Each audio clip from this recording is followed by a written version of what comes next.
Hello, and welcome to Nostalgia Marcana. I'm your host, Doug Leaf. Each episode of this podcast, we'll look back on the movies, TV, games, people, and phenomena that we still love talking about all these years later, and ask ourselves why these bits of pop culture still enchant us today. This week, we'll be revisiting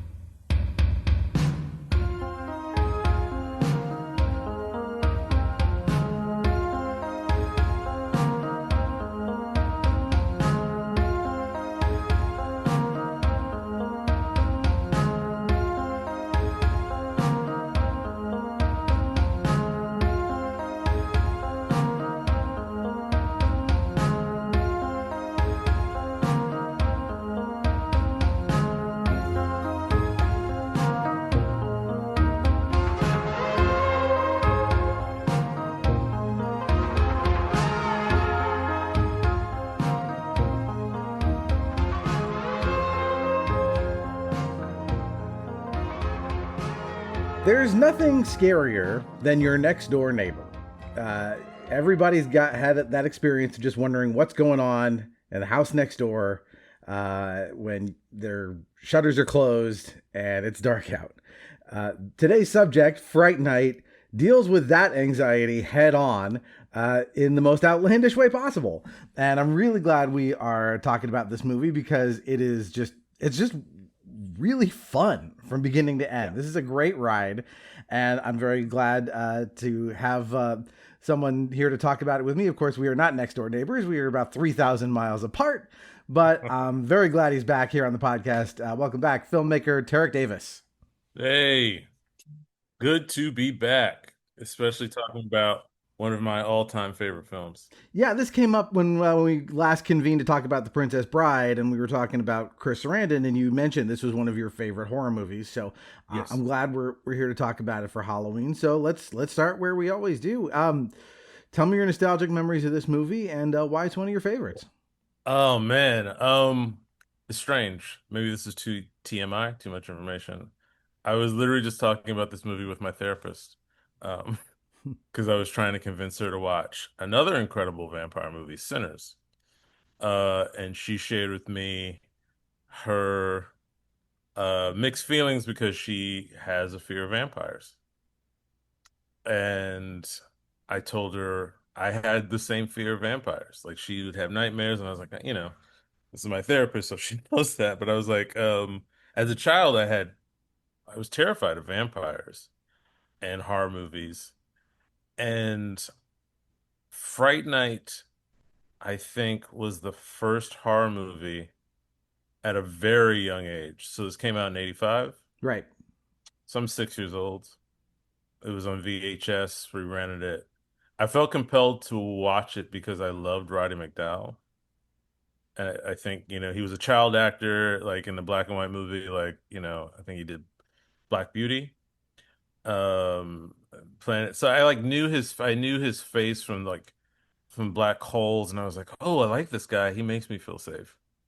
And I remember my parents renting the film as was the rave to do back then. And I think this was the first vampire movie I sat all the way through, beginning to end.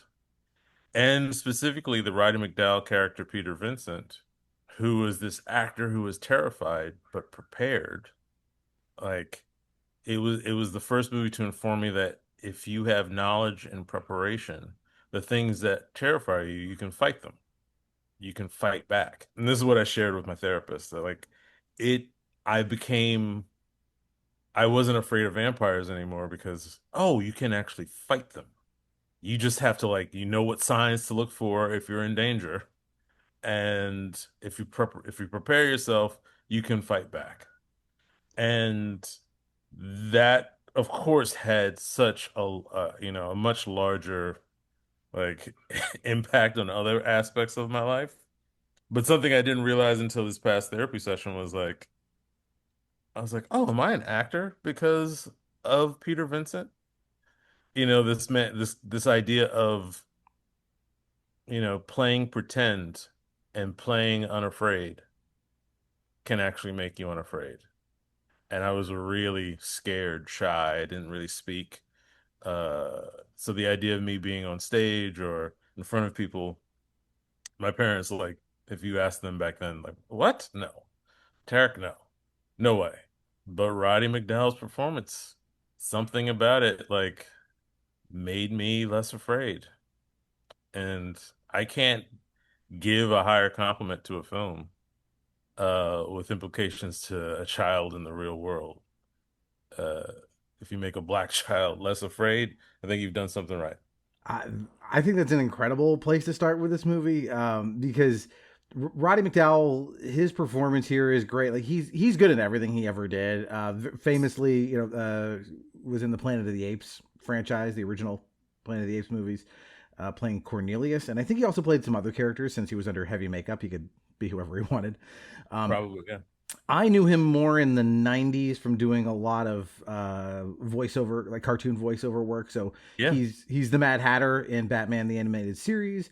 He is Yes. the Loeb from Freakazoid, which is a highly underrated show. So I kind of knew who he was. Now, I did He not was have any. incredible. If we ever want to talk about Freakazoid, Ooh. it's one of my favorite cartoons. Ricardo Montalban's like recurring appearance. It is one of the weirdest cartoons you'll ever watch, and it's one of those miracles that like they had the cachet from other successes to just, okay, we got carte blanche to make the really weird thing we want to make, and sometimes that stuff is Yes. awesome to watch. So I will put a pin on that. We will come back to Freakazoid for sure. Absolutely. And that's a Um, great way to describe Freakazoid. yeah. So I knew Roddy McDowell from that, but I did not know this movie. What I knew from it was the poster, which the poster art from it is fucking great. That's the podcast art we're using now. Obviously, this vampiric cloud over a haunted house kind of look Yes. that is amazing. I had seen that in video stores and stuff, and I knew it by its reputation that it was supposed to be good, but I never actually watched it until yesterday. So this was my first time actually checking it out. So thank you for bringing it, because I Wow. got a chance to watch this movie and really enjoy it. Um, and what's fun about it is like you can see, like, you read about Tom Holland, the director, not Spider-Man, a different Tom Holland. Um, what you can see how inspired he was. This is one of those scripts that just like every page of it screams like this guy is making like the thing of his dreams, because it is such an amalgam of all of the stuff you could tell he loves. Like he wanted to make a monster movie. He wanted to make a vampire movie specifically. He's paying homage to Vincent Price. He's paying Yes. homage to all of these late night monster movie hosts like Peter Cushing, Vincent Price, Christopher Lee, the Hammer film. Hammer, like, this is a love letter to Hammer films.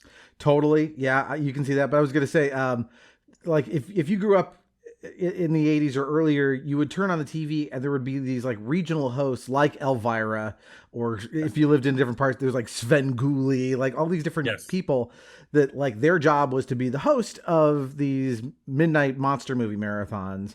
And that's what this is all about. And it adds this last fun element, which is good every time it shows up in a movie, which is the actors got to do it for realsies. Think Three Amigos, Galaxy Quest, right? Yes. Anytime this trope shows up, it's usually a lot of fun. I have yet to see it fail. I'm even thinking like Hero at Large with John Ritter, like they did the superhero genre, right? Like, that's a deep cut for anybody. I think that film came out in 1980, 79. Never even heard of it. Yeah, Hero at Large, highly recommended. John Ritter's superhero movie. Actor plays superhero, becomes a real life thing. Shot in like gritty late 70s, early 80s New York. But yeah, this trope, like you said, Three Amigos, Galaxy Quest, Hero at Large, Fright Night. Actor does the real thing. It's one of my favorite tropes. Um, Side note, I was able to meet Tom Holland because I had written a feature film, which we made a short film and got into a bunch of really great horror film festivals based on that same trope. There was the film was about a black actor, the actor who's typecast as the black guy that dies first in horror films and is on set when a real horror situation unfolds, and because he's been killed in a variety different of ways and tropes, he's able to stay ahead of every trope. Like don't break up. Let's not split up. Let's not walk towards the creepy sound. And I'm sold already, by the way. That's a great pitch. thank you. Yeah, this was so this was in 2017 when we shot it. And yeah, we got into the Cincinnati Horror Film Festival.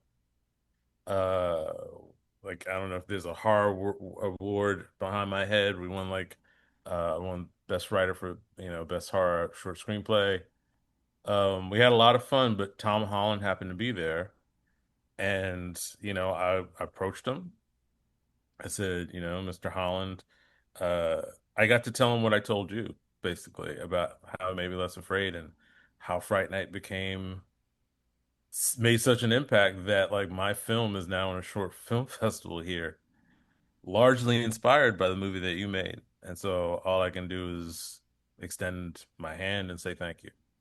And he was more than generous and more than kind, and we got to chat for a while.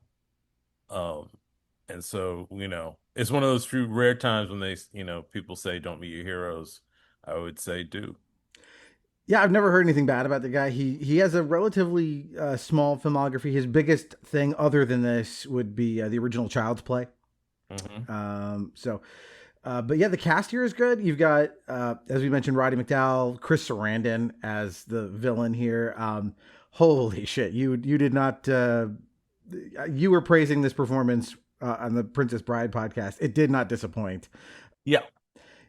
But very much like the Princess Bride performances, Humperdinck, this is just Chris Sarandon as an actor, but he's so precise. Like Yes. like the man does not waste a calorie in terms of his physical or vocal performance. Like everything is Yes. so finely tuned, and it works. It especially fits this character who is Yes. obviously meant to be in control all the time. Yes. In control and so charming. And it was, I mean, I can't say enough good things about Chris Sarandon in this performance. My my in-head canon is that this is so I have two in-head canons that the character that Chris Sarandon plays, his character's name is Jerry Dandridge.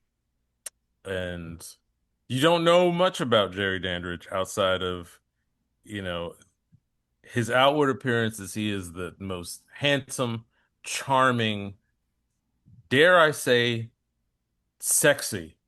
It's a very sexy performance. The whole movie is kind of horny. I mean, yeah. This is a very horny movie, and it's helped in part by the incredible soundtrack composed by Brad Fiedel. Uh, it's very 80s horny. It starts off with like two teens making out, but we'll get there. But like Chris Sarandon oozes with confident sex and precision. And you're like, who is this dude? And you find out like, yeah, he's a vampire. And I immediately, and like he's not just a vampire, he's hip. Like he's like aware of the tropes of what you think a vampire is. So he's ahead of them.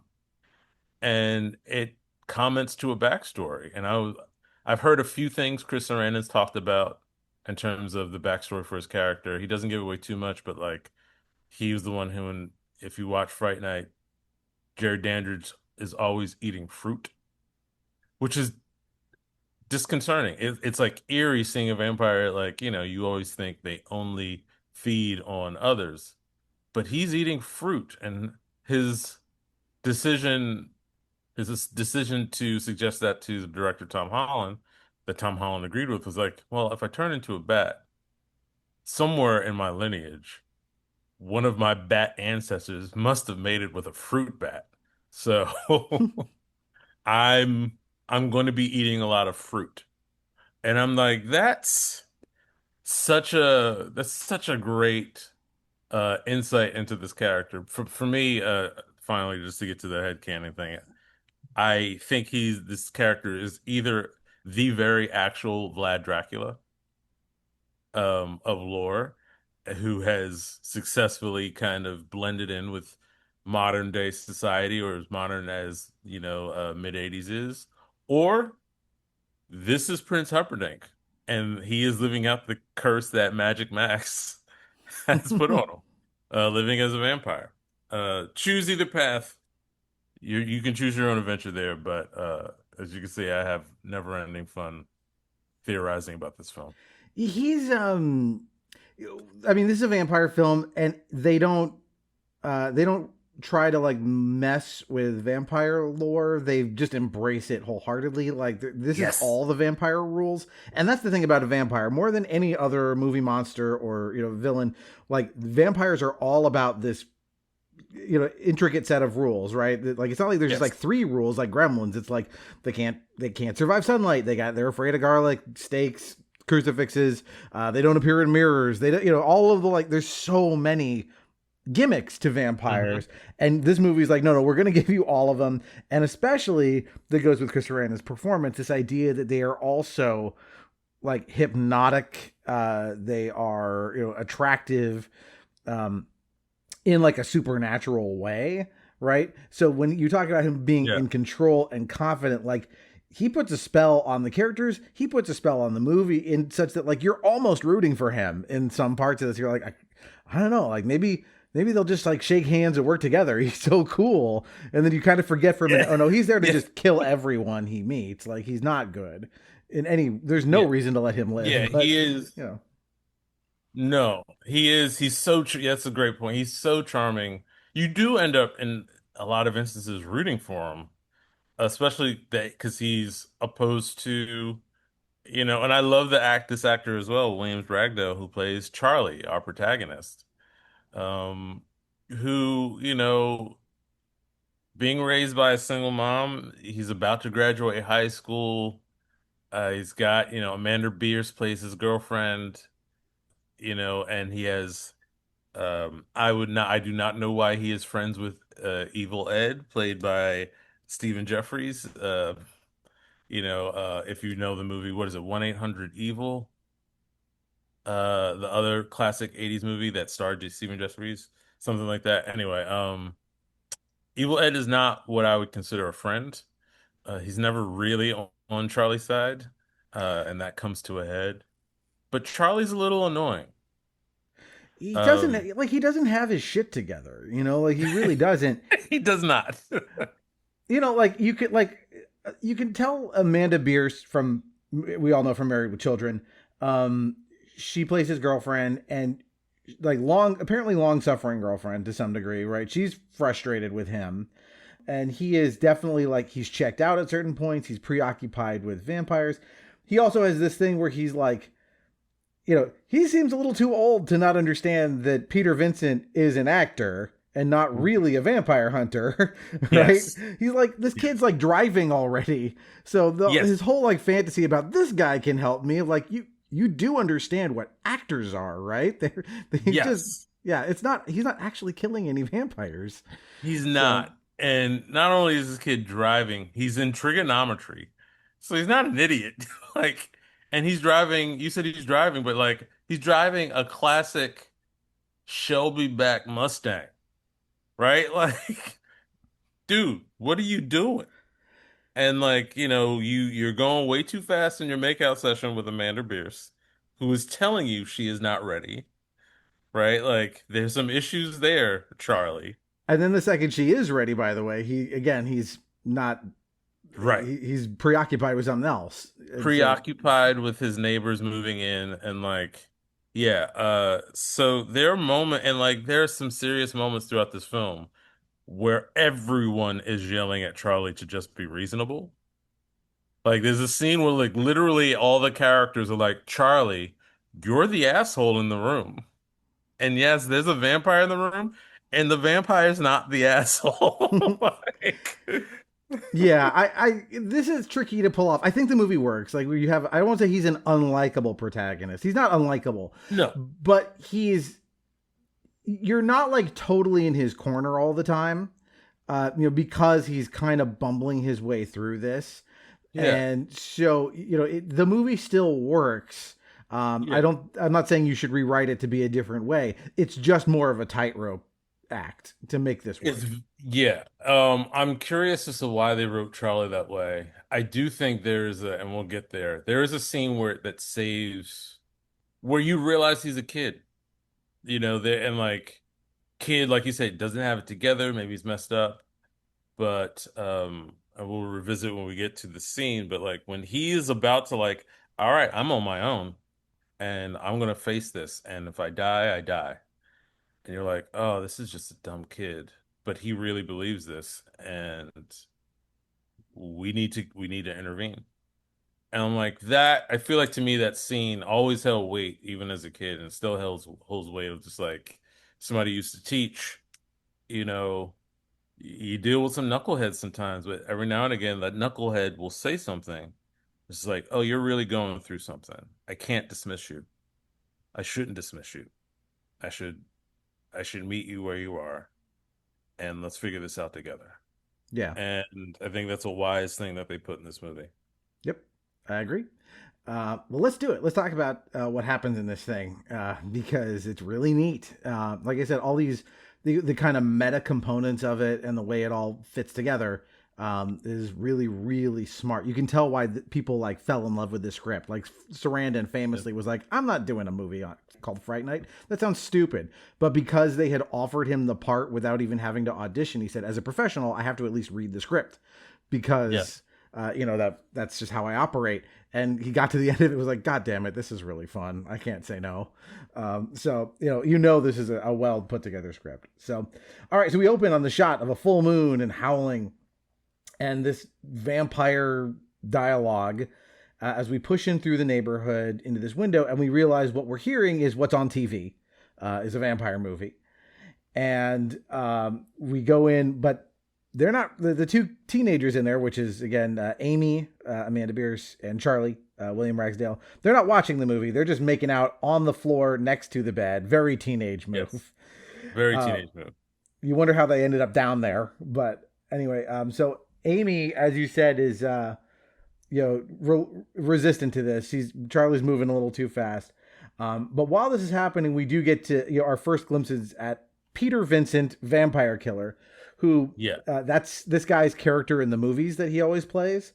That's the only name we know him by, is this character name as Peter Vincent. That's also his stage name. And this is Roddy McDowall doing kind of a riff on Vincent Price. And now, your host, Peter Vincent. This is Peter Vincent, bringing you Fright Night Theater. Charlie, Peter Vincent's on. Forget Peter Vincent. But you love him. But now, But I love you more. Tonight's journey into horror is Blood Castle. And I think it will keep you Charlie? of your seat. Stop it. I know it will. It is one of my favorites, and for a very good reason. I star in it. The name Peter Vincent is a combination of Peter Cushing, who, like Peter Vincent, played the great vampire killer Abraham Van Helsing in multiple Hammer films opposite Christopher Lee's Dracula, and Vincent Price, who was also in that horror movie Hammer film of the 50s and 60s. It's one of the mascots of that era as well. And so you get this blending of these two characters played brilliantly by Roddy McDowall. And this film, this cheesy film that they're watching, Tom Holland does a great job of showing the clear delineation between film quality of this film, which was supposed to be made in the 50s and 60s, and it's got bad acting, and the actors are like, very briefly, like there's a whole, you hear it more than you see it, but there's a whole like film that he shot, or a whole scene he shot of this bad movie. And one of my favorite, aspects of this cheaply made bad movie within this movie, fake movie within this movie, is when Peter Vincent, like a woman is seducing, her name's Mina, alluding to Dracula, and she's seducing a hopeless, dopey young guy, And like, why are you staring at my neck, Mina? Oh, she's like, put your head on my breast. And she's about to bite him, and Peter Vincent enters. Back, you creature of the night. And he raises his crucifix, and she hisses at him, and then he raises his stake and hammer. If you notice, his stake is backwards. I didn't notice that. That's a great because yeah, these kinds of movies like there's different tiers of horror movies at different times. Right in the like time we're currently in 2025. We don't really get this anymore. Most horror movies, if anything, are now going for prestige, right? Like you mentioned, Sinners. Like they're Yeah. trying to make horror movies, which I prefer, by the way. Like I don't need Sharknadoes. I like my horror movies good and intellectual. But like this Right. level of what would truly be called a B movie, right? Like this is like Ed Wood territory. Yes. Very cheaply made, schlocky, exploitative stuff. And that's Yes. that's what is on Fright Night, which is the show. That's the name of the show in universe where these movies are being run. Yes, because the film cuts to now a much older Peter Vincent with his spray painted white hair, played by the Ryder McDowell, on a cheap kind of local access, public access like TV set, and like there's dry ice for fog, and like a cheap foam headstone behind him, and he's very cheesy and vain. He's like, and the next film we're going to see also stars me. And I love it, and it's just like, uh, the film is already, and even if you don't know anything about Hammer films, Vincent Price, Peter Cushing, you're endeared by this like very, very like, accurate depiction of like just mid 80s, mid America suburban life, which in these times to me feels very, very warm and endearing. Yes. There's a reason I decided to do a podcast about nostalgia because this is a good place to time travel to, Right. as opposed to our current timeline. So they're making out.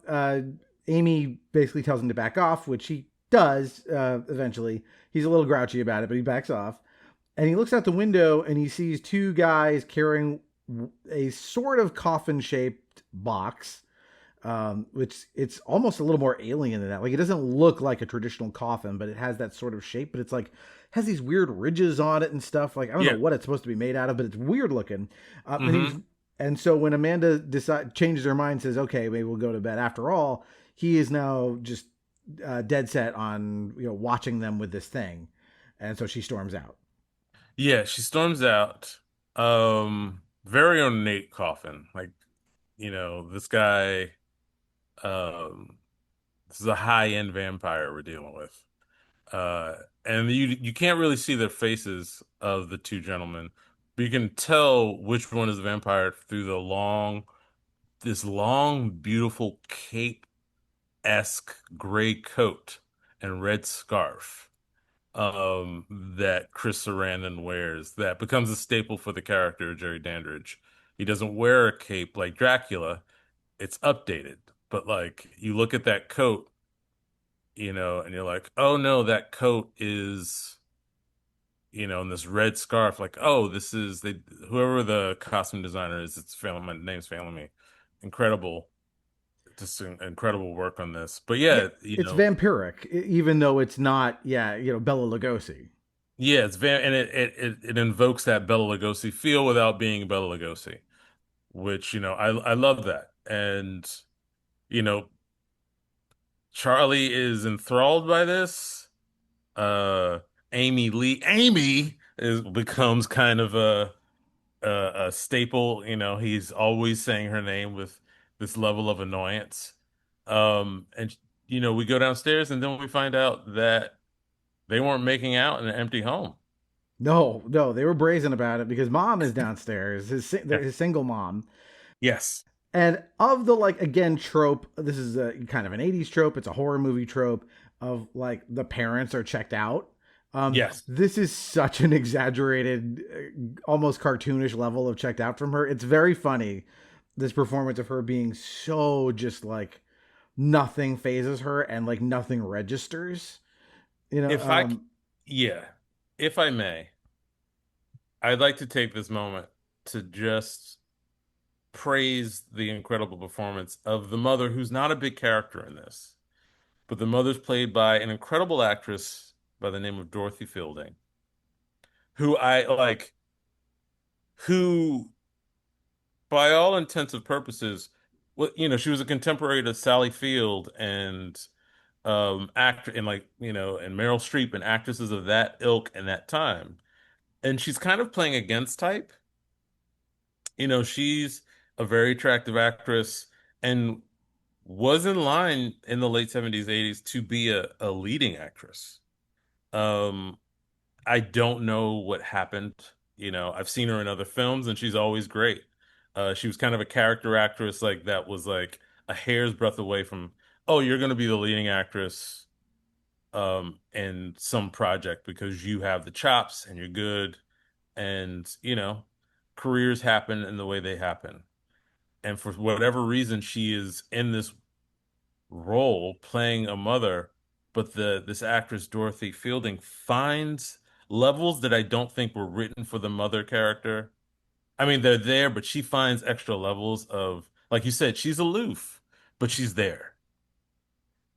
She's hands off, but that's not because she's not unprepared. Like oh, you're studying, great. Like her, what? Like there's a backstory of why is this woman single? It, you know, this is a really capable woman. Uh, sorry, you're finding out my kind of. I've really looked into this movie way too many mhm. times, but the more I see it, the more I'm like, one of the smartest characters in this whole film is this mother character. Yeah, and she And still reads like a Kristen Wiig character, sort of. Like there's, yeah, you know, yes, exactly. yeah, because she's basically she's not so worried about the kids making out. She's like, oh, you're having a lover's spat. That's good statistically in terms of the longevity of your relationship. Right. She's Um, talking about them getting married. Like she wants Charlie out of the house. maybe, yeah. Um, And so we find out, she asks Charlie what's up, and he kind of talks about, seeing something weird next door. And she says, oh, the house next door was sold to some attractive fellow who fixes up houses. He's some sort of house flipper, they think. And we Yeah. just hear in the background in the local news that a man was found murdered somewhere in the railroad yards. So this will keep happening. I always wondered if that man was the man who sold the house too. Because they mentioned right before that, like, oh, Bob Hoskins finally sold the house. And then you're immediately drawn to the background television with the news report. Man found dead by but yeah, like murders are already happening. Right. So it's the next day at school. There's, and Charlie's talking to Evil Ed about the pop quiz, and he's so frustrated about how it was a surprise. And Ed's like, "Yeah, dude, that's how quizzes work." Um, Ed's real goofy, but also he's definitely smarter than Charlie. He's like Yeah. he's got way more, at least understanding of what's going on. He may not be as he doesn't seem to care about school either, but he's a little sharper. He's yeah. Evil Ed, again, not just to overanalyze. Because I'm watching this movie, I'm like, why are these two friends? And I really feel like Evil Ed, again, played by Stephen Jeffries, he's shorter, he's a bit of an oddball, physically. Um, but like as you can quickly find out, he's smarter. And there's some resentment. It's never really fully spoken early on in the film, but there's some resentment that Evil Ed has towards Charlie, who's kind of a doofus, who's not, like you said, isn't all there, but has a girlfriend and has a car. And I think there's a lot of resentment on Evil Ed and again, it's implied. We only find out a little bit later in the film when stakes and the proverbial shit hits the fan. But Evil Ed gets made fun of, and he's of a different community, wink, wink, that, we find out, again, is implied. Nothing is concretely said. But I feel like, I know they did a remake, um, that we can probably talk about a little bit, but I feel like, again, if this were made today, Evil Ed is queer. He could be. I could see that. I also think maybe he's a little jealous of Charlie. But you're right, they're not quite friends. Like they know each other. They occasionally they're almost more like colleagues. Like they rely on each other here and there, but I don't get the impression they like hang out much socially. They don't, yeah, well, or they used to hang out. And then there's that thing where, your social circles change when you get older. And like, the person that you played action figures with in grade school and a little bit in middle school, you kind of age out of that, or you're like, that's not cool, even though I'm still passionate about those stuff. And I'm like, Evil Ed and Charlie were friends because they both love horror. And Charlie got taller, maybe plays basketball or something, has the girlfriend, has the car. Evil Ed doesn't. Yeah. Yeah, and all of this is unspoken too. It's all just in the performance and the way they're like. Because on paper you could play them as more friendly, but yeah, there's just a little bit of distance there that I think really works, especially with what happens towards the end of the film. Absolutely. So Charlie, Amanda just storms by, and Ed laughs at him, just because trouble in paradise, and Charlie goes home, and he sees this attractive woman get out of a car and ask, where's 99 Oak, which is the neighbor's house. And he goes, and mom asks, is the new neighbor gay? And Charlie says, I don't think so. And that night Charlie's studying, and we just hear a blood curdling scream. Yeah. And we'll find out what happens in a second, because the next thing we see is Charlie is studying at this diner, and Amy comes over, and they both apologize for how things went down. And they decide they're not going to fight anymore. But we hear a news story about a dead prostitute, and there's a picture, and it's the lady we just saw get out of the car. Charlie, are you listening to me? The badly mutilated corpse was found under the North Creek Bridge by the old mill. As yet, Charlie, the police have no leads, but you know what I heard on the police band last night? That wasn't the only murder. The second in 2 days. And get this. Both of them had their heads chopped off. Can you believe it? You're sick. Hey. Charlie?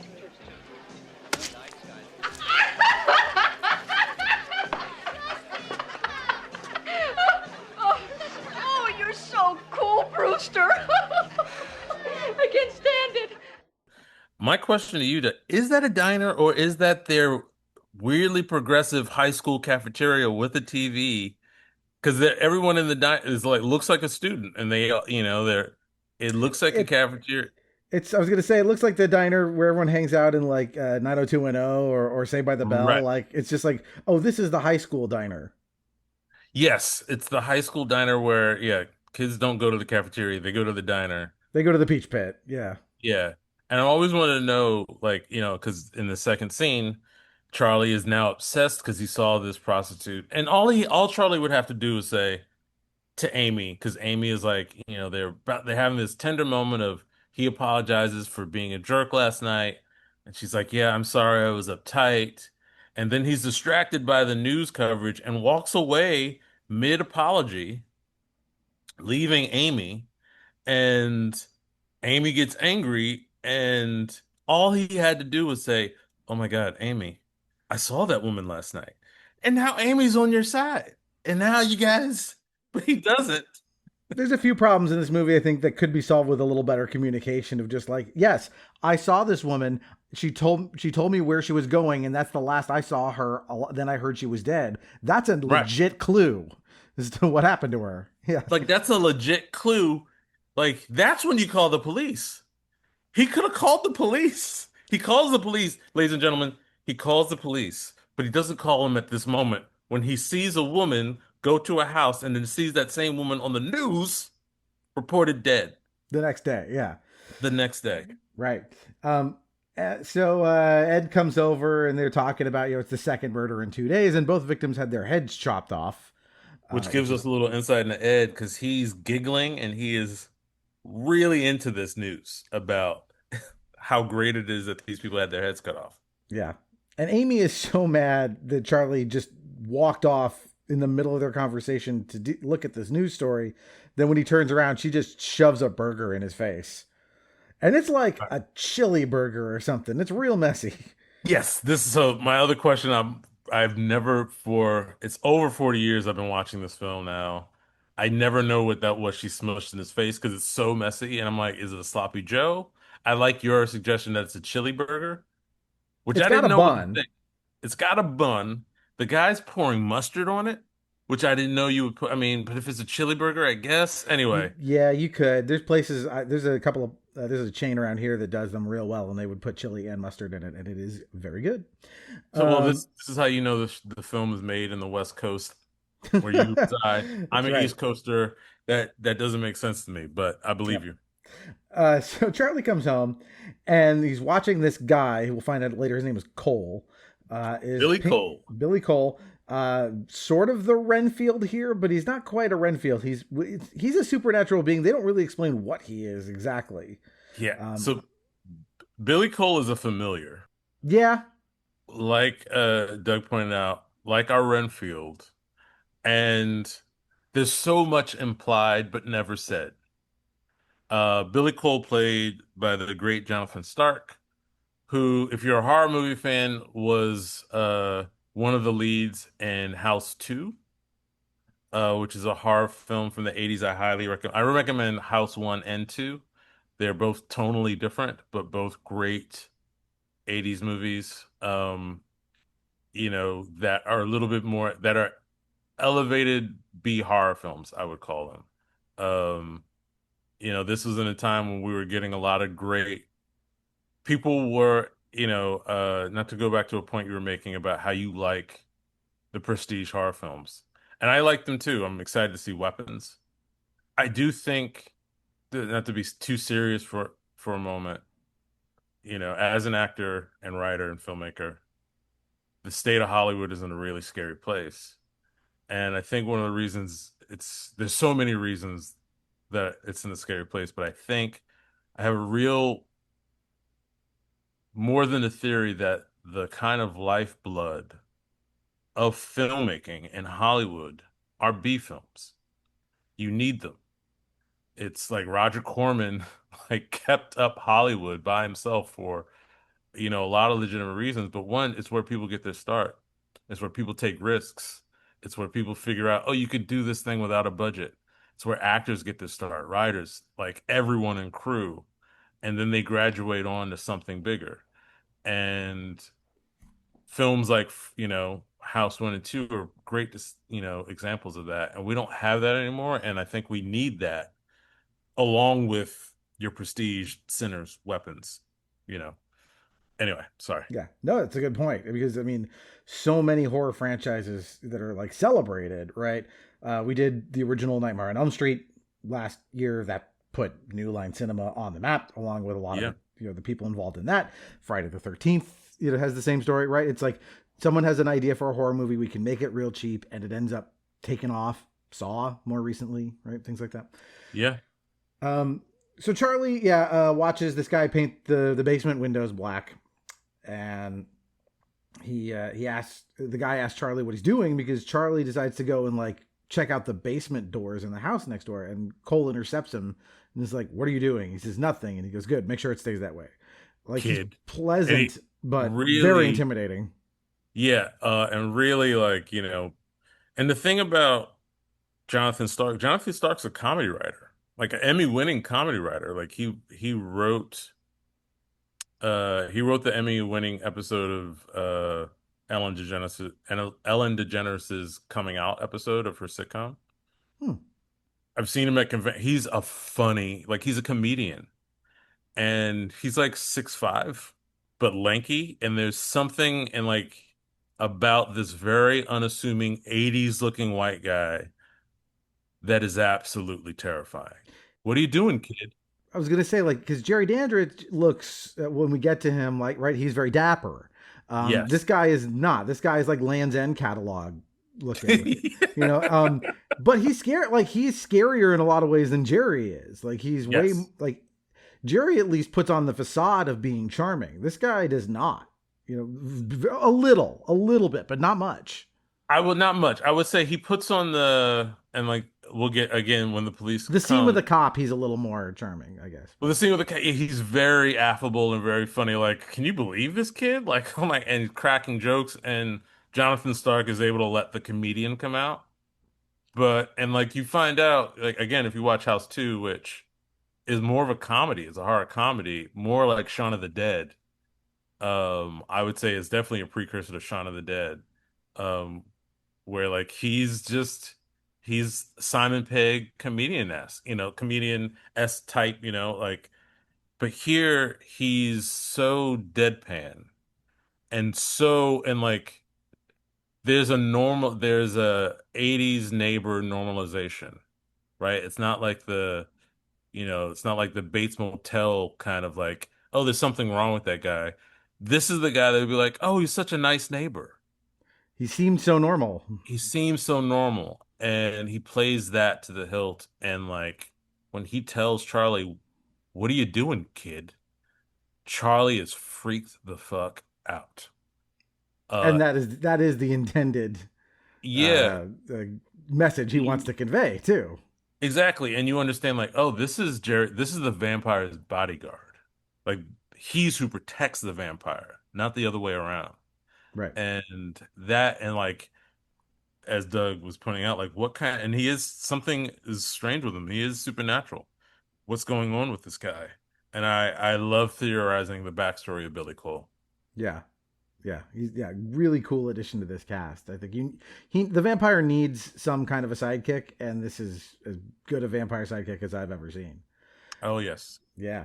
So Charlie decides to stake out the neighbor. He's got the TV on, and he falls asleep at first, but then when he wakes up, he looks out the window and he sees this attractive woman disrobing. This is our only actual like titillation we get in the movie in terms of seeing some actual boobs.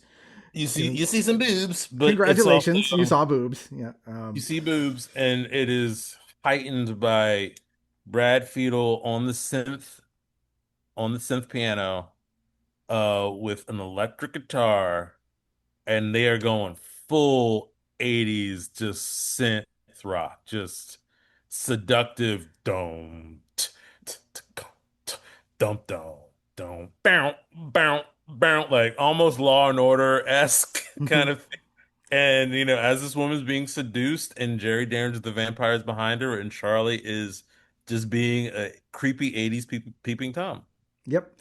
Brad Fiedel, by the way, best known for the Terminator theme. He did the scores for T1 and T2. Not sure if he did any of the ones after that, but those are the ones that count. So he did that. Anyway, but yeah, Jerry comes up behind her, bites her on the neck. Like we see the fangs. All the while he's like kind of making eye contact with Charlie, just going like, you know that I know that I know that you know. As he does this is our first look at Jerry, really. And like, I love that the movie is like, oh, we're going to let it, for sure he is a vampire. Like, we're not going to like drag this out. He, Charlie knows there's a vampire next door now. Yes. And like, we don't see Jerry bite. We see him bare his fangs.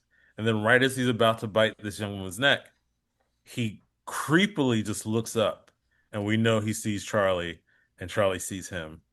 And then Brad Fiedel and the music builds up to this moment, and like there are these eerie sounds, and it's sexy, it's scary. And then Jerry Dandridge closes the window blind, but the camera focuses on his fingers, and his fingers are long and sharp. Yeah, he's got Nosferatu fingers sometimes. Yeah. Yes. And you're just like, oh shit. And Charlie's like, oh shit.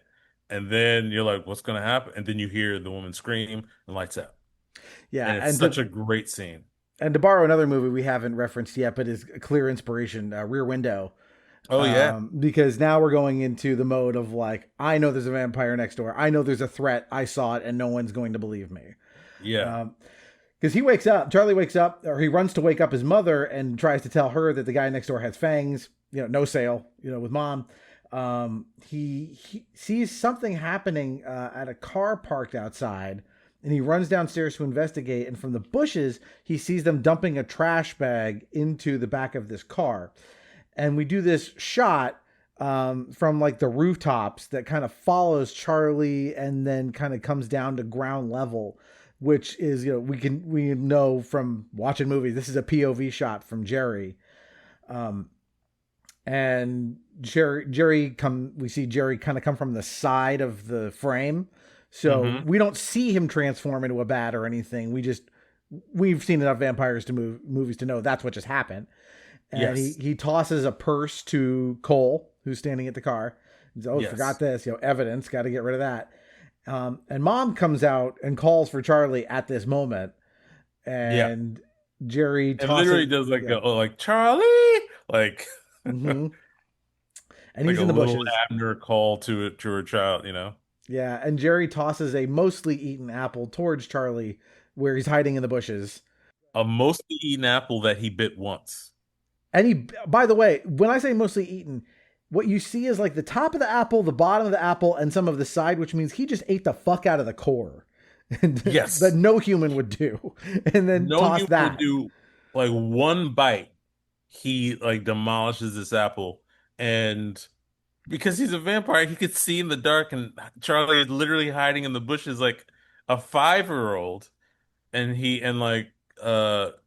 Jerry sees Charlie behind the bushes and tosses this apple right at his feet, and Charlie he runs inside with his mom and closes the door. Right, and so Jerry holds back Cole from doing anything. And so Mom tries to give him hot cocoa, and he says, no, they killed a girl over there, and he had fangs, and a bat flew overhead, and he's a vampire. Nothing. Cut to Amy, and he's trying this on her to explain what happened. She's like, is this a trick to get me back? And he says, he says he's going to the police. And she's like, don't tell the police it's a vampire. They will think you're nuts. And he says, fine, I won't say he's a vampire, but I will report these 2 women missing, which so far, that's okay. That's a good plan. Yeah. Great plan, Charlie. So then we get, this is a really fun scene. He meets the police, right? Just this one detective. And they go to knock on Jerry's door together in a way that is like, just kind of made me chuckle of like, oh yes, that's what police do. When you accuse someone of murder, they take you to the accused murderer's house with the police to go interview them, to put you in more danger. It's so stupid, but I got to give another shout out to another incredible actor who recently passed. Art Evans plays detective. Art Evans, one of those incredible character actors from the 80s and 90s and early 2000s. You would know him from A Soldier Story with Denzel Washington, or more famously Die Hard 2, where he kind of takes over the I'm forgetting the actor's name from Family Matters. Steve Urkel. No, not. You mean Reginald VelJohnson. Reginald Van Johnson. He kind of takes, even though Reginald Van Johnson briefly cameos in Die Hard 2, Art Evans kind of takes the Reginald VelJohnson role as one of the air traffic controllers who's on John McClane's side from the beginning. Oh yes, you're right. Now, as soon as you said that, I can see his face in the tower. Yeah, from that movie. He just a prolific theater actor, one of the great unspoken black character actors. He passed recently, I think, in the past year or so, 2 years. But yeah, he does a great job playing this no nonsense.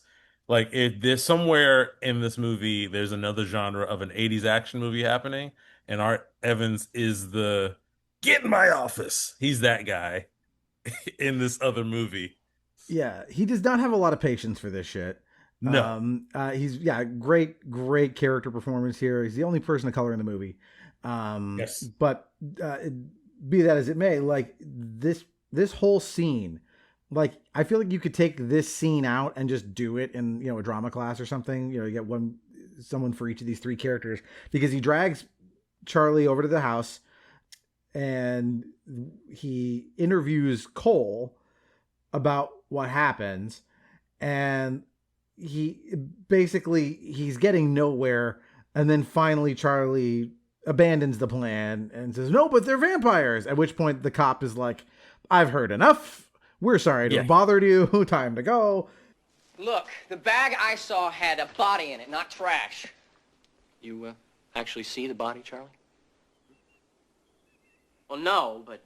Okay. Look, let me take you out back. I'll show you the bags they're put in the garbage. Okay, let's see him. Look, I can prove he's lying. Let's look in the basement instead. What's down there, Charlie? Yes, Charlie. What's down there? Well, obviously the boys made a mistake, obviously, you're not a kid. A coffin! That's what's down there, a coffin. I saw them carry it in. What? Yeah, and you'll find Jerry Dandridge in it, sleeping the sleep of the undead. Ooh. What are you talking about? He's a vampire. Uh-oh. I saw him in that room last night, and he had fangs, and he bit her on the neck. For heaven's sake, come on. What are you talking about? Wait, look, you can't just leave like Coffin, this. I got a coffin for you. Look, you don't look.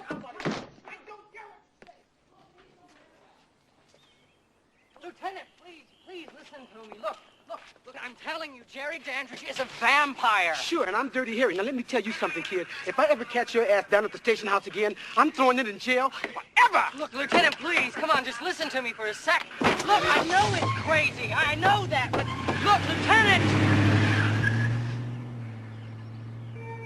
And Billy Cole is behind the cop, like with the cop making fun of Charlie, like because the cop starts to laugh and Billy Cole starts making like crucifix fang faces and they're laughing at Charlie while the Art Evans is also like furious that his time is being wasted.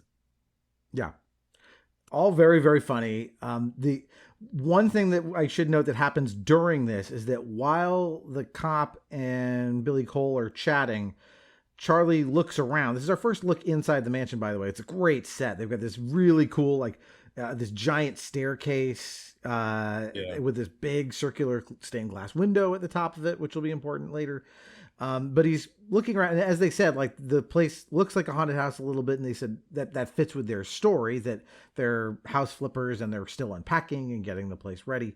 It will look better when we see it later in the movie. But one thing Charlie finds as he's rummaging around is this painting of a woman, like a 17th century woman, who looks a whole lot like Amy. Looks exactly like Amy. Yeah. So like there are already some weird undercurrents going on about fate and magic, and yeah, that to me, that was like the major clue where I felt like, oh, I think this guy's Dracula. I think Amy is a reincarnation of Mina Harker. They're definitely pulling from that, that's never explicitly said yes, that she is in fact related to this woman or anything like that. They never explain it. Just for all we know, he just likes her because she resembles her so closely. Right. But yeah, so they leave. The cop reads them the riot act and basically says, what the fuck, and peels out of there. And Cole just comes out and glares at Charlie, and he checks his watch and runs off to go talk to Evil Ed about his theory. And Evil Ed is still skeptical, but Charlie says, I have $8. I'll give you $8 if you tell me everything you know about vampires. Evil! And to what do I owe this dubious pleasure? The vampire knows I know about him. Or at least he will when he wakes up tonight. What are you talking about? I have a vampire living next door to me, and he's gonna kill me if I don't protect myself. What? Come on, Evil, I haven't got time to explain. Just tell me what to do to protect myself. Very funny, Brewster. Come on, Evil, please, I'm not kidding. Just tell me what to do. Don't call me Evil anymore. Why should I help you anyway? Look, I've got $8. You help me, and it's yours. Well, far be it from me to turn down a fool's money. Now, where and when do you expect the vampire to attack? In my bedroom tonight.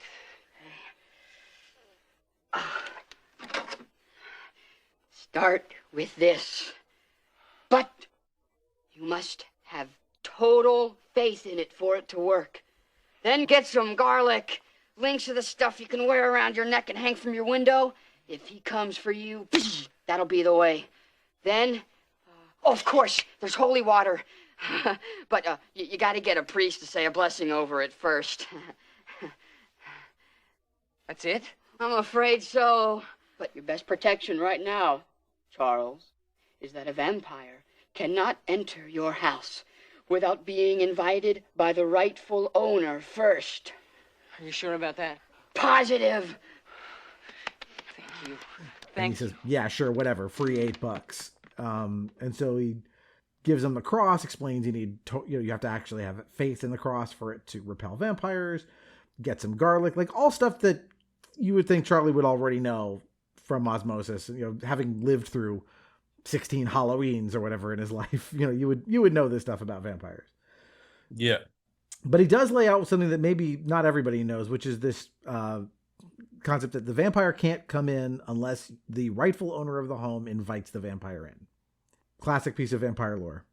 Yes. And Ed's kind of placating. He's giving accurate information, but this is another indication of like something happened in their relationship where he's almost reluctantly giving this info to Charlie. And we see in like Evil Ed's room, it's all still decked out in horror.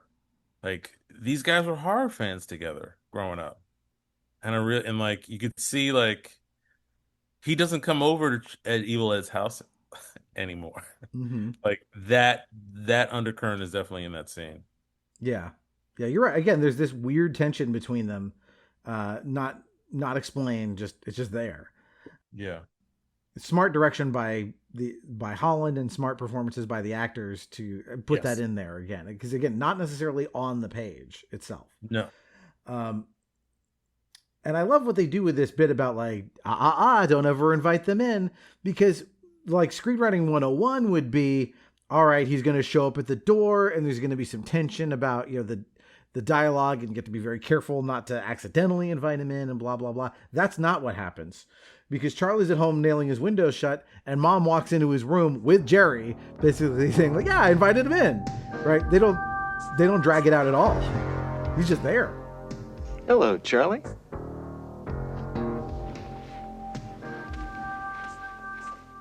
Well, Charlie, don't be rude. Shake hands.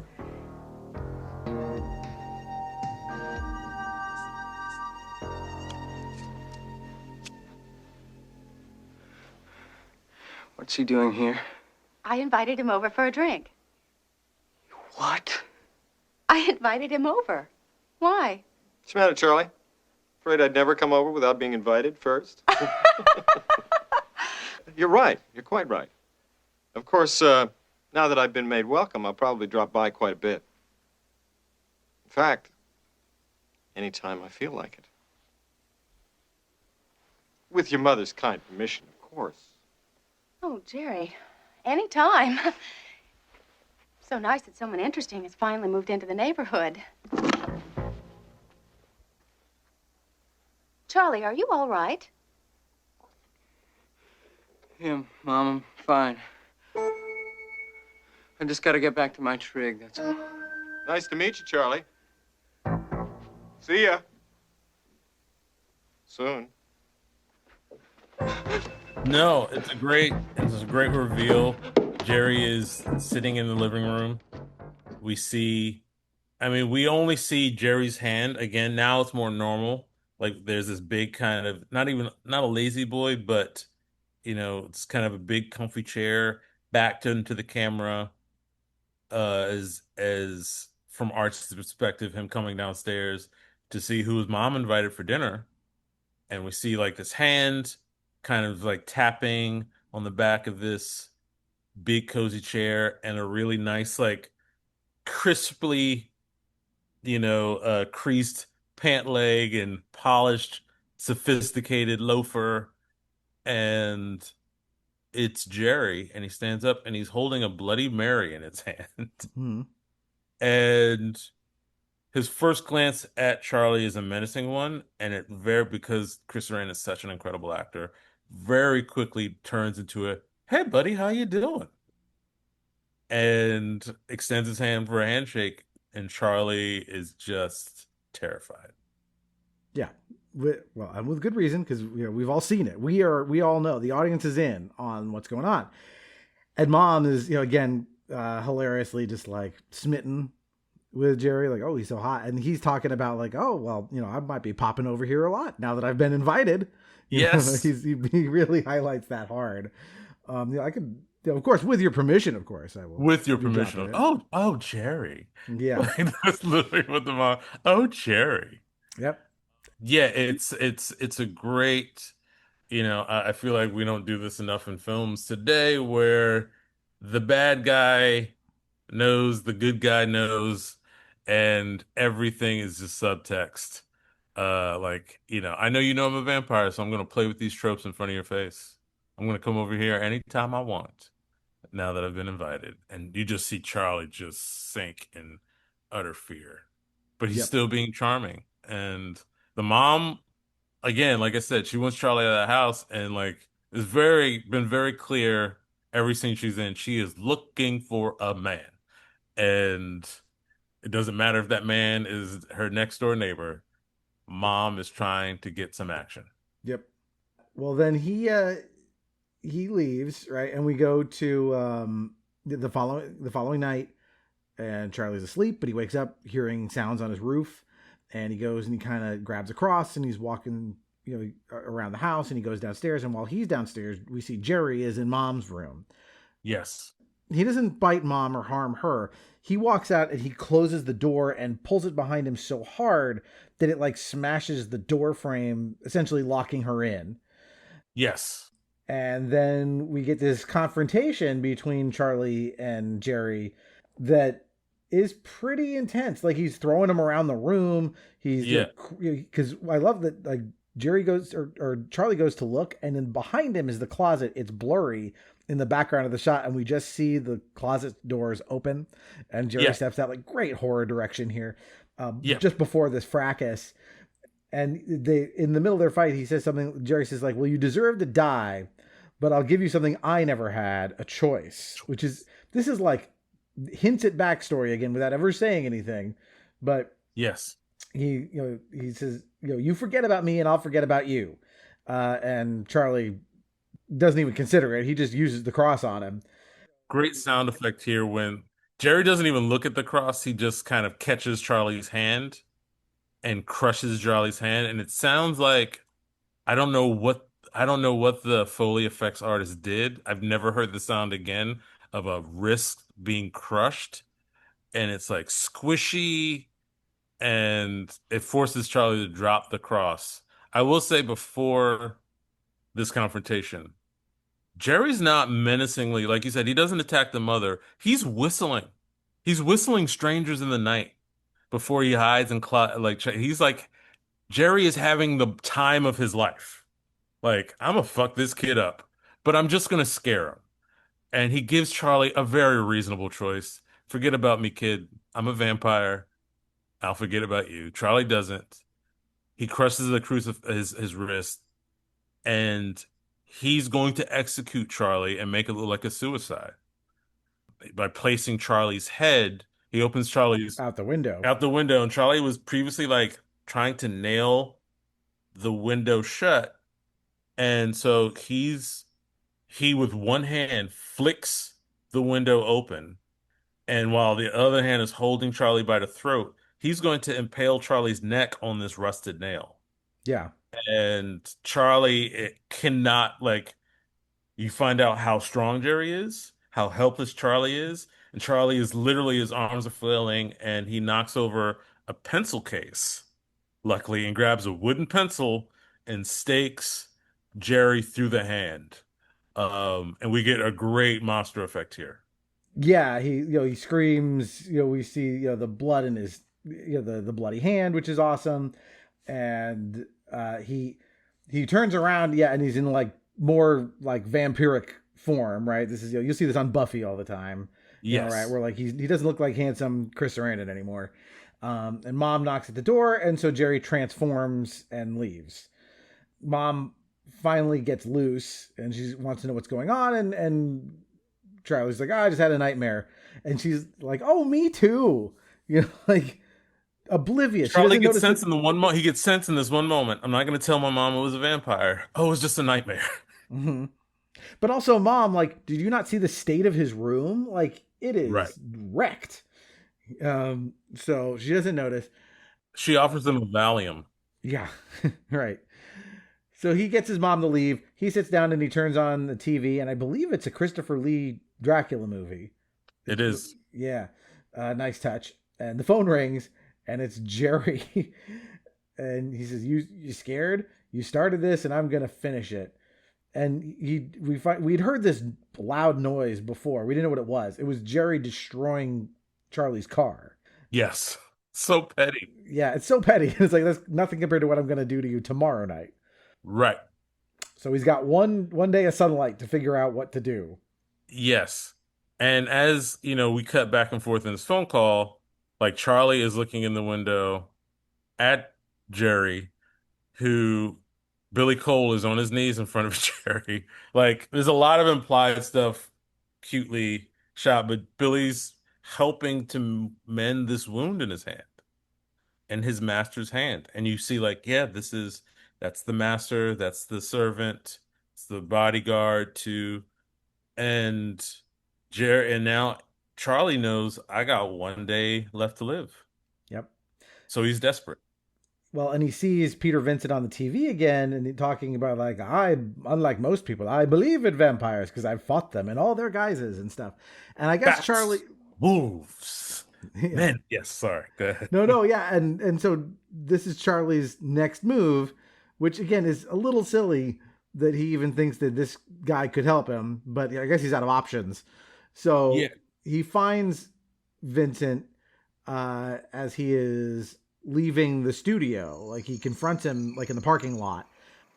Mr. Vincent, can I talk to you for a minute? Please, Mr. Vincent, it's very, very important. What do you want me to sign? Pardon me? You want my autograph, don't you? No. No, sir, I was curious about what you said last night on TV, about believing in vampires. What about it? Were you serious? Oh, absolutely. Unfortunately, none of your generation seems to be. What do you mean? I have just been fired because nobody wants to see vampire killers anymore, or vampires either. Apparently all they want are demented madmen running around in ski masks, hacking up young virgins. Excuse me. I believe in vampires.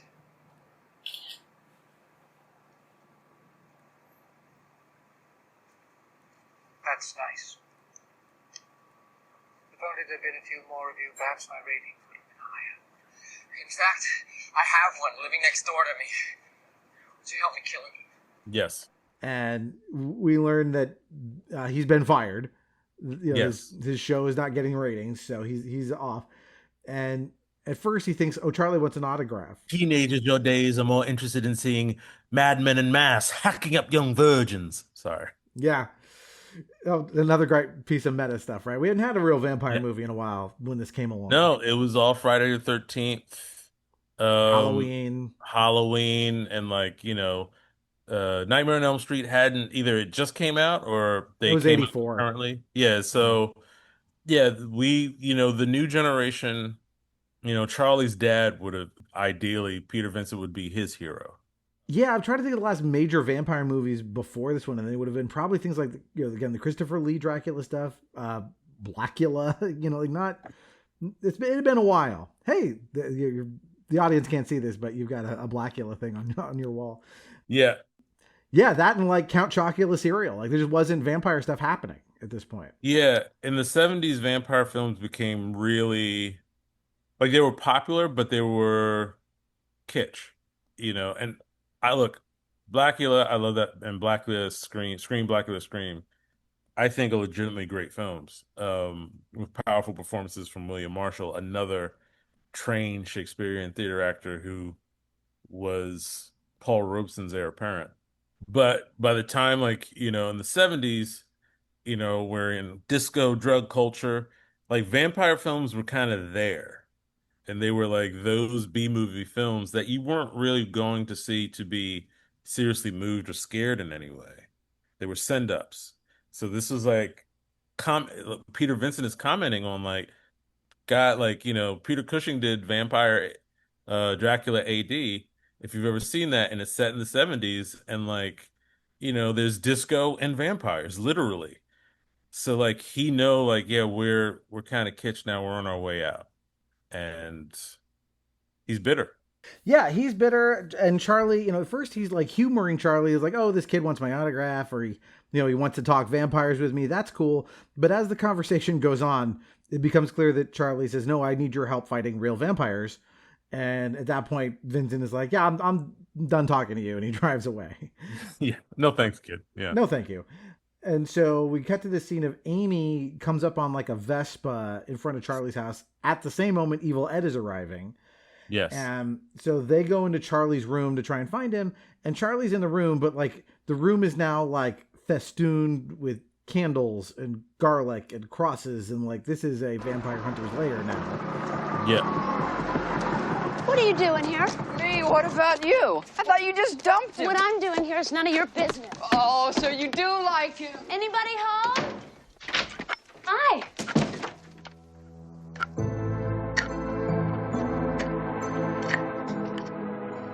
Wow.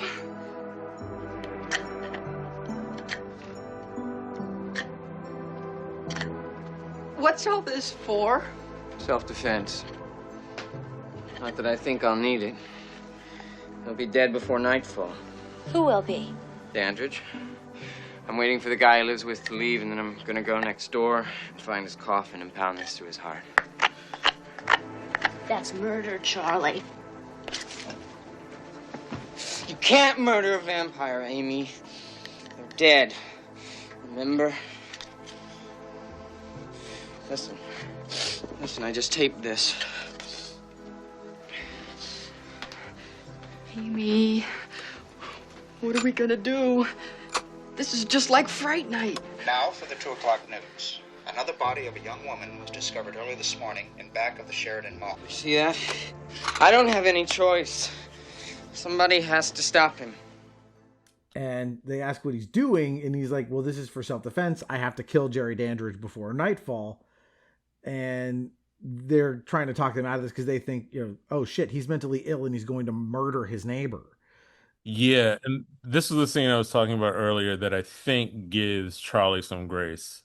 Because in the scene, Charlie's carving a steak out of his white picket fence, which I think is such a great meta commentary, like about this kid's idealism and safety going to shit. And the picket fence is always, of course, associated with not just your house, but the neighbor's house. The neighbor's house, right? And so he's carving this white picket fence into a steak.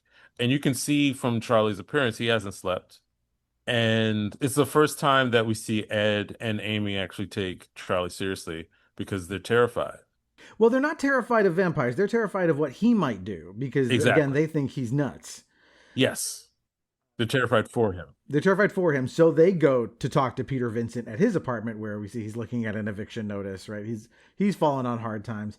And they try to tell him, look, we want your help. You ran into our friend earlier today. Let's just go over to Jerry's house. You can do a quote unquote vampire test, prove he's not a vampire to to Charlie.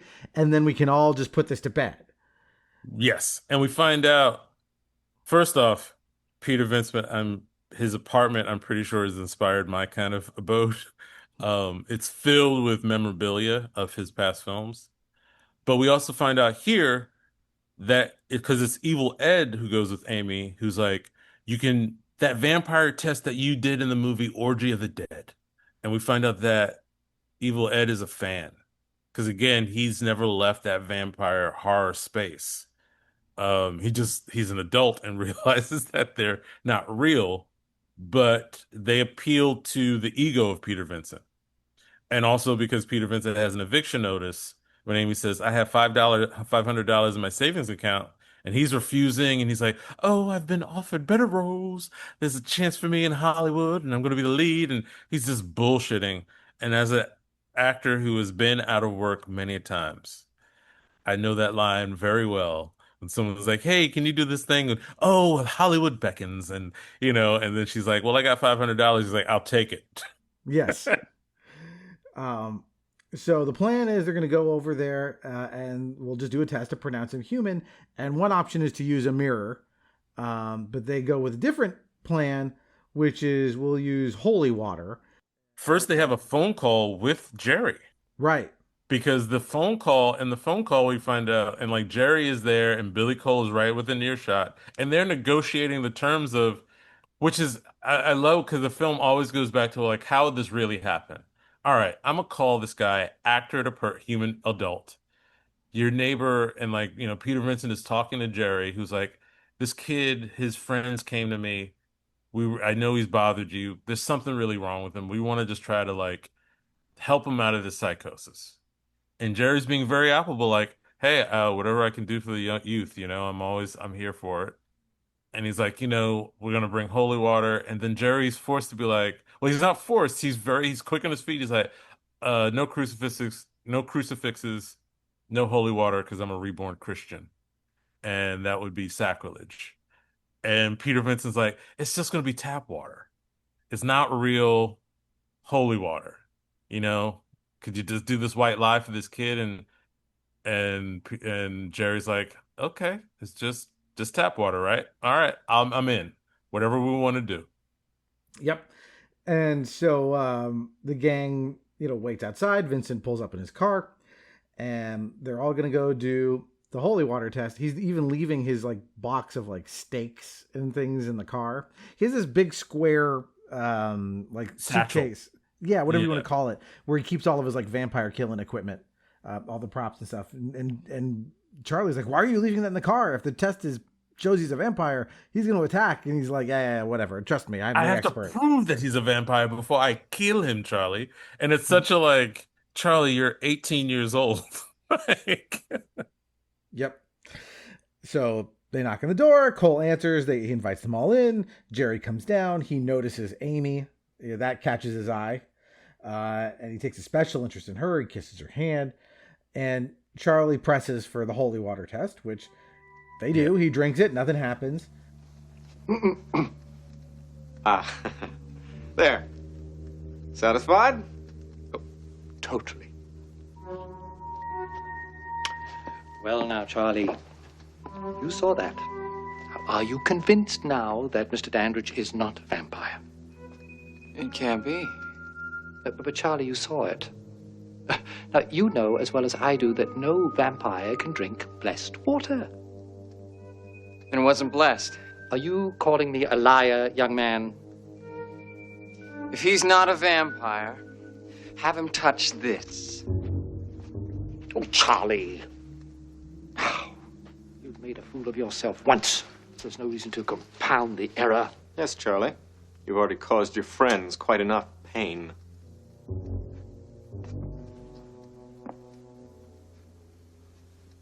You wouldn't want to cause them any more, would you?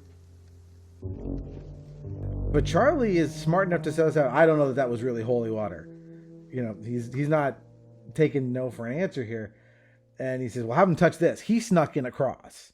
Yes. And they kind of talk him out of it. Yeah. Peter Vincent snatches it away, and they reprimand. And this is the scene again we talked about earlier, where everyone in the room is like, "You're being an asshole."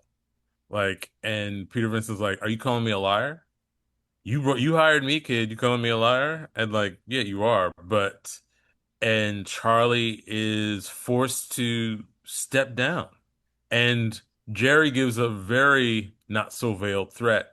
No one the normies in the room don't realize it. Peter, Amy, Evil Ed don't realize that their lives are in danger. When Jerry says, haven't you caused me and everyone in your lives enough pain? You don't want to cause them more. Yeah. And Charlie gets it. Like, oh, fuck. We're in we're in the belly of the beast. And they can fuck us up right now. I don't want them hurt. Let me drop this. Right. We'll walk away for now. We'll walk away from now. And he gives this very look, props to Williams Ragsdale playing this. He's a grown man playing a teenager. So he's a really good actor. And so he gives this really fuck you, but yes, you're right. I'm gonna drop this. And while this conversation is going on, Peter Vincent, being the vain actor he is, wants to check himself out in his mirror, in his cigarette case. And as he does that, he sees that everyone is there having a conversation with nobody. And in that moment, he realizes, oh shit. And he drops the cigarette case and drops the mirror on the floor. And it breaks and a shard falls out of it, which is important. And Peter does, like, terrified, does a great thing where he picks up his thing. He's like, oh, I'm just clumsy. Jerry knows something's up because his demeanor changes. He's like, are you sure you're just clumsy or is something up? And he's like, oh no, I'm late. We've been taking too much of your time. And he gets the kids and himself the hell out of Dodge and gets them out of the house and runs for his car. And Charlie sees that Peter Vincent is spooked. And he's like, you saw something. Tell me what it was. And Peter gets in his car, and right before he speeds off, he tells Charlie, he didn't cast a reflection in my mirror. Satisfied now, and he drives off. Amy and Ed don't hear that, and they're just mad at Charlie. And inside the house, Jerry, Billy Cole is like, hey man, it worked. We're in the clear. Great job. And Jerry Dandridge is pondering, like, no, something was up. And then he steps on something and he looks under his shoe and he sees that shard of the mirror and he's like, no, we're not. Yep. And the other thing he does, they comment on, like, boy, she looks just like her. Oh, yeah. They bring that up again. And so, meanwhile, the plan is for Charlie to walk Amy and Evil Ed home. They'll all stay together. But Ed wants to take a shortcut through a dark alley. And he decides he's going to go do that over the other two's objections.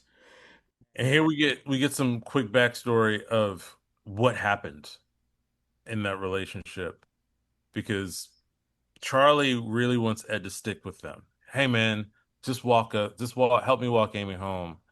And Ed freaks out.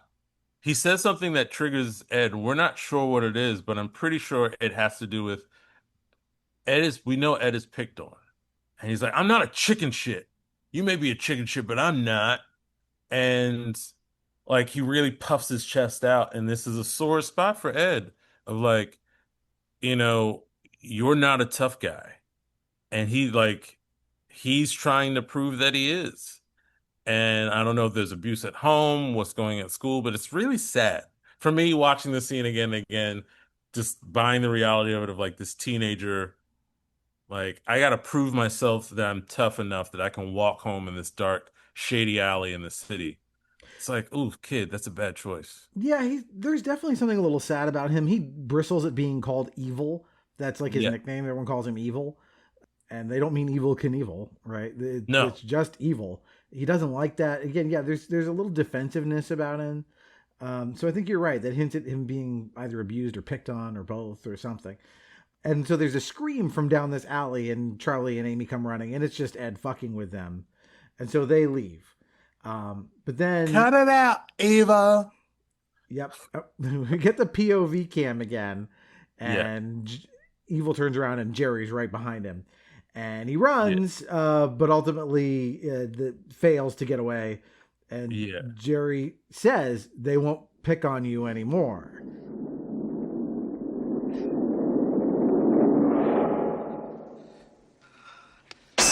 Hello, Edward.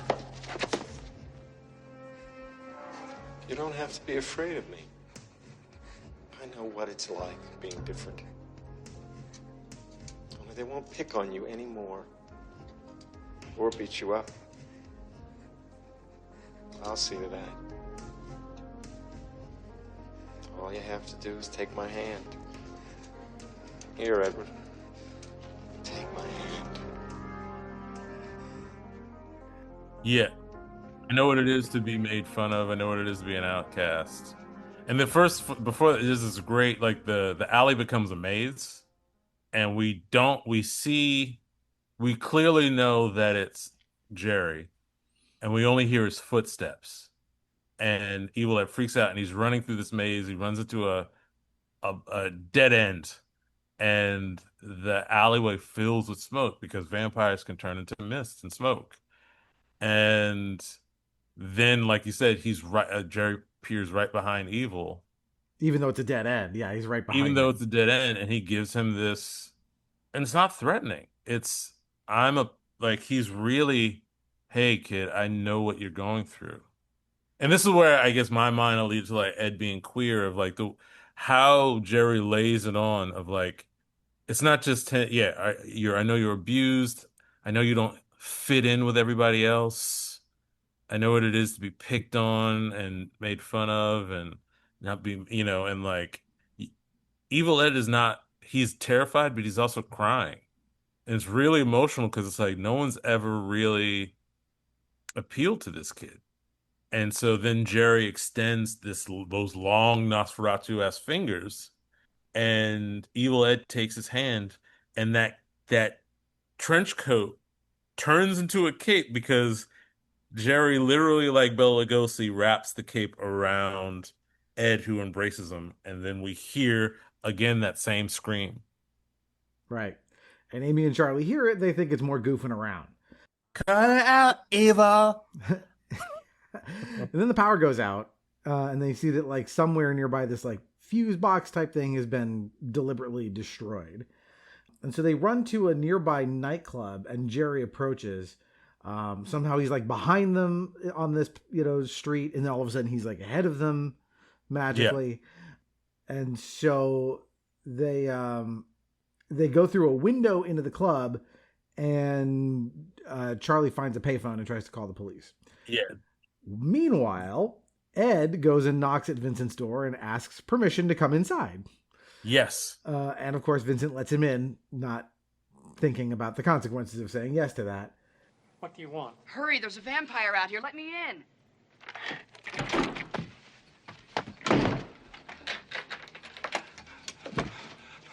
What are we going to do? What are you gonna do?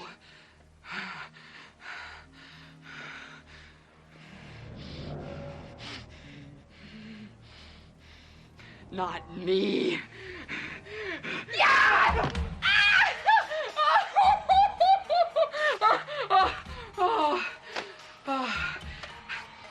Now, I used to admire you. You know that?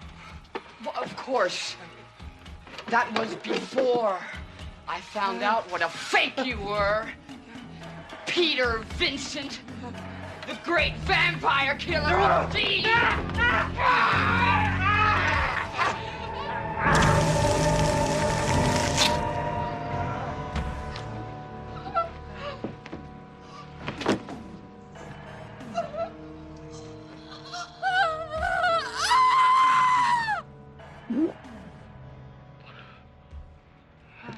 And then that leads quickly to an attack by Ed on Vincent.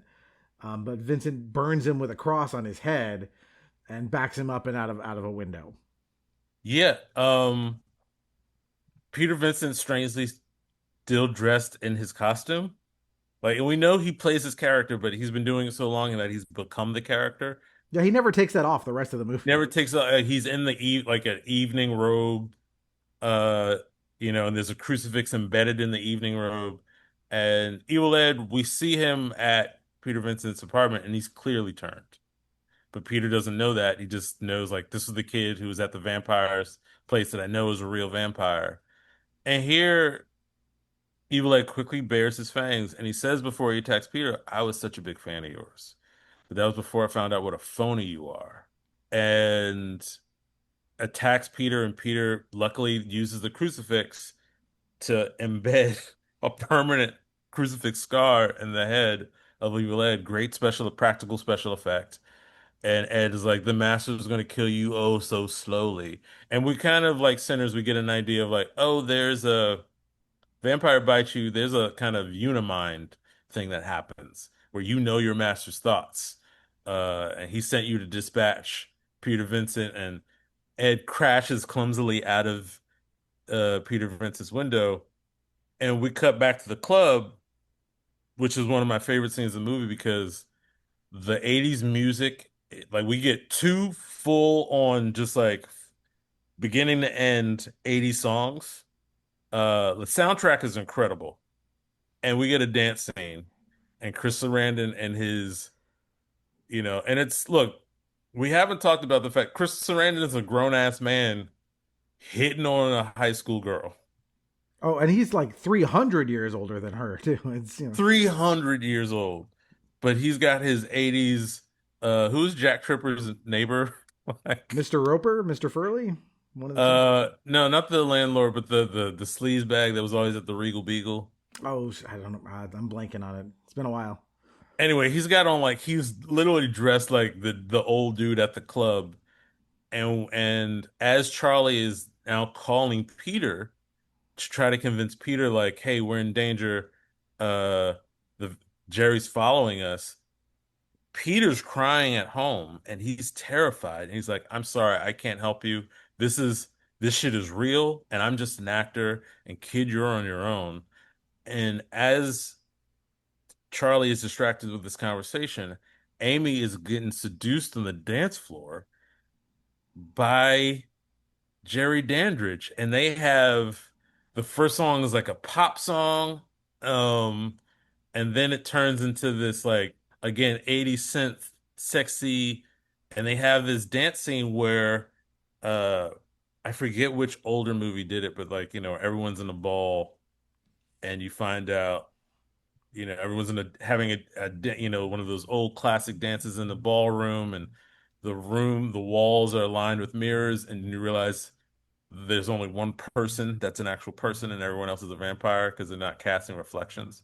But this is this is a little bit of the opposite, where one person is a vampire and everyone else in the club is human, and you see Amanda Bierce's Amy is dancing with nobody, and she is being full on seduced, and you get why. Chris Sarandon is a very sexy man, and you understand it. You understand it. Yeah, again, this power, this confidence from him, right? He's hypnotizing her. She obviously knows better that in her rational mind she wouldn't be dancing with this guy, but he's got this power over her. Mm-hmm. And at some point Charlie finally notices this happening, and he throws a punch at Jerry. Jerry just blocks it with his hand. It does nothing. And at one point Jerry kisses Amy, and he says, I don't want to kill you. And he says, I want you to bring Vincent to my house. Just the two of you. Just the two of you. And then bouncers see this and intercede, and they try to get Jerry to essentially leave peaceably or whatever. And Jerry goes full fucking monster mode and tears this guy's throat open. Goes Wolverine on. Yeah. The other two black guys, people of color in the film. And again, great cameos. I feel like we don't get them in movies anymore. It's just, you get an actor, maybe not even an actor, but a real bouncer. He has two lines. And I love, Jerry says something, it's two big black dudes. And Jerry he tries to get past one of the bouncers with Amy. And he says, move. And the bouncer says, move me. And I'm like, look, in the real world, there's no way. It's Dunsky's for Chris Sarandon, right? But because he goes, we literally get a Wolverine schnick, and we see he's got the Nosferatu hands with the claws, rips out one guy's throat, like you said. But before that guy gets his throat ripped out, he calls for his partner, Leon! Outside of Tyrone, the blackest name in an 80s movie you could call out, Leon! And Leon comes, and Leon is bigger than the previous bouncer, and Jerry, with one hand, picks Leon up by the throat and lifts him off the ground and then throws him. At that point, everyone in the club freaks the fuck out, and Jerry calmly makes his way out with Amy. Yeah, she tries to call for Charlie, but basically in the mayhem of everybody running and screaming and the pandemonium, he is able to just basically walk Amy out of there and takes her. And so Charlie goes outside, and he sees them drive away with Ed cackling in the back of the car, the three of them. So Charlie runs to go to talk to Vincent. Vincent tests him with a cross just to make sure Charlie hasn't been turned. And Vincent is planning on skipping town. He's packing. And Charlie says, look, we have to go because he's got Amy, and it's just the two of us. The police will never believe us. And Vincent's like, you still want my help even though they paid me to do that? And he says, you're the vampire killer. And he says, that's a character in a movie I played.